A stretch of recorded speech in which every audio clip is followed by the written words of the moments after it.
હવે આદિવાસી વિસ્તારમાં ક્યાંક ને ક્યાંક એવું થઈ ગયું છે કે એક તરફ ભાજપ કોંગ્રેસના તમામ આદિવાસી નેતાઓ અને બીજી તરફ ચેતર વસાવા. હું આવું કેમ કહી રહ્યો છું એની ચર્ચા આ વિડીયોમાં. નમસ્કાર, હું છું ઉજ્જવલ અને આપ જોઈ રહ્યા છો નિર્ભય ન્યૂઝ. આપણને બધાને ખબર છે કે ચેતર વસાવા જે આદિવાસી વિસ્તાર છે, આદિવાસી પટ્ટો છે, એટલે કે છોટાઉદેપુર, દાહોદ, ભરૂચ, નર્મદા, આ તમામ વિસ્તારોમાં સતત આપણને જનસભા કરતા જોવા મળી રહ્યા છે. અને આ જનસભાની સામે અનેક આદિવાસી એવા નેતાઓ છે, એ પછી નરેશ પટેલ હોય કે પછી ધવલ પટેલ હોય, મનસુખ વસાવા, આ તમામ લોકો એક સવાલ ઊભો કરી રહ્યા છે ચેતર વસાવાની સામે કે એક નેતા છે કે જે આપણે તમામ લોકોની વચ્ચે ફરે છે, મોટો આદિવાસી નેતા બનીને ફરે છે, પરંતુ એ ક્યાંક ને ક્યાંક બહારનો છે. અને હવે આ તમામ બાબતને લઈ અને નરેશ પટેલ દ્વારા નિવેદન આપવામાં આવ્યું છે. સૌપ્રથમ નરેશ પટેલ દ્વારા આખી બાબતને લઈને શું કહેવામાં આવ્યું એ સાંભળી લઈએ. મને નવાઈ લાગી કે કેટલાક આદિવાસી સમાજના મસીહાઓ થઈને અહીંયા આવે છે,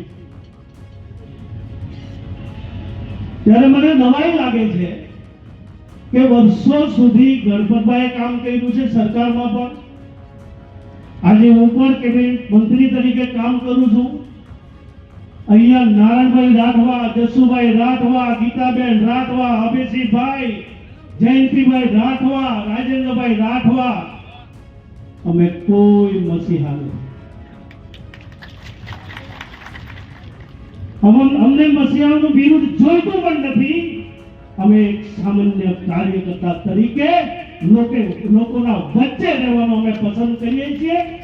કે ખાલી સીઝન આવે અને લોકો વચ્ચે જવું એ અમારો સ્વભાવ નથી.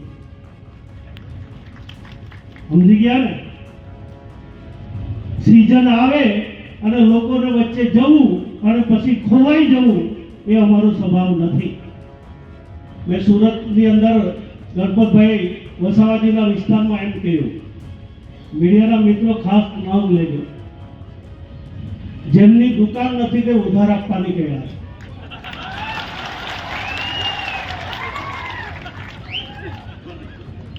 આમાંથી સમજી જાઓ ને. અને ગણપતભાઈ દિલ્હીને યાદ કરાવ્યું એટલે મેં ભૂલી જાઉં, ત્યાં દુકાનો બંધ થઈ ગઈ છે.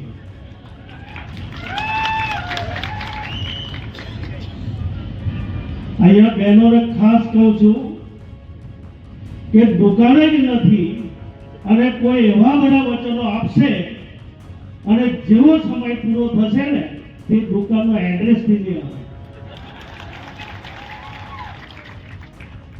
પણ અહીંયા તો આ મંચ ઉપર સંગઠન પણ બેઠું છે અને સરકાર પણ તમારી વચ્ચે છે. અને જે બોલીશું તે તમારી વચ્ચે બોલીશું અને બોલેલું અમે પાડવાનું પણ તમારી વચ્ચે ખાતરી પણ આપીએ છીએ. ભાઈઓ બહેનો, ભારતીય જનતા પાર્ટી ગુજરાતની અંદર 30 વર્ષથી શાસન કરે છે. આ બધા વક્તાઓ બોલતા હતા ને, સાહેબ સ્કૂલ આવી, માધ્યમિક શાળાઓ આવી, કોલેજો આવી, જીએલઆરએસ આવી, ઈએમઆરએસ આવી, એકલવ્ય આવી, મેડિકલ કોલેજ આવી, એન્જિનિયરિંગ કોલેજ આવી.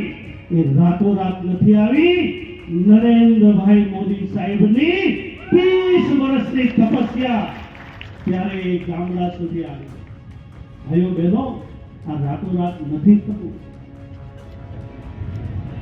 અને કેટલાક નેતાઓ હજુ તો માંડ તમને તક મળી છે ને અમારા આદિવાસી સમાજને ગુમરાહ કરવાની કોશિશ કરો છો.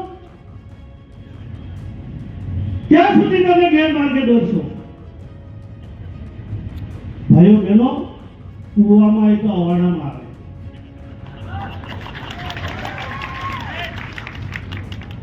નહીં યાર, તમને પણ બધા લોકોને કહેવા આવ્યો છું, પવન જોઈને હુકડું મૂકજો.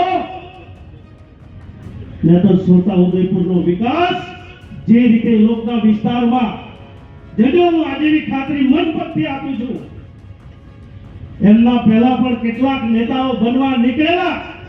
આજે ત્યાં મારે આદિવાસી સમાજ ઉપર મને દયા આવે છે.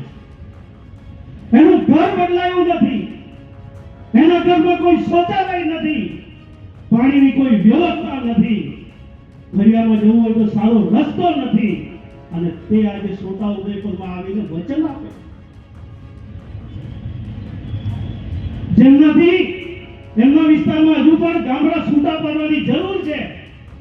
કેટલીક ગ્રુપ ગ્રામ પંચાયતો ચાલે છે, એને અલગ ગામ પાડી આપો, ત્યારે તમને હું નેતા માનીશ. તમે શેની એક રાજ્ય ભિલિસ્તાનની માંગણી કરો છો?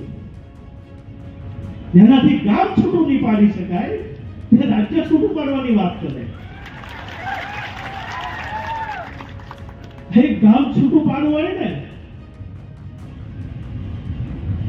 તો એ તમારા પગના તળિયા દહાઈ જાય. ભાઈ, એમને એમ છૂટું નથી પડતું.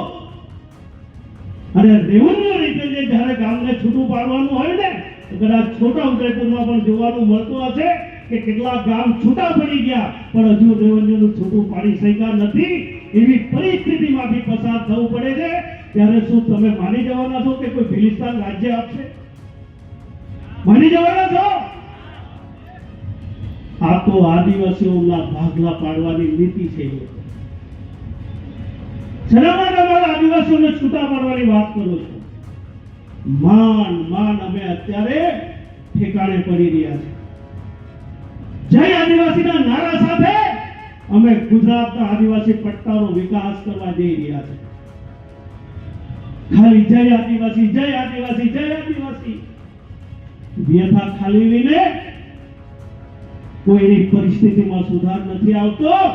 આ તો વ્યથા પણ છે અને વ્યવસ્થા પણ છે. એ હું છોટાઉદેપુરના લોકોને ખાતરી આપું છું. અહીંયા નરેશ પટેલ દ્વારા સ્પષ્ટ એવું કહેવામાં આવ્યું છે, આડકતરી રીતે કહેવામાં આવ્યું હોય, પરંતુ આ વાત ક્યાંક ને ક્યાંક ચેતર વસાવાને જ લઈને કહેવામાં આવી છે. કહેવામાં આવ્યું છે કે અનેક નેતાઓ હવે આપણી વચ્ચે ફરી રહ્યા છે. એનામાં એક નેતા છે જે મોટો આદિવાસી નેતા બનીને આપણી વચ્ચે ફરે છે.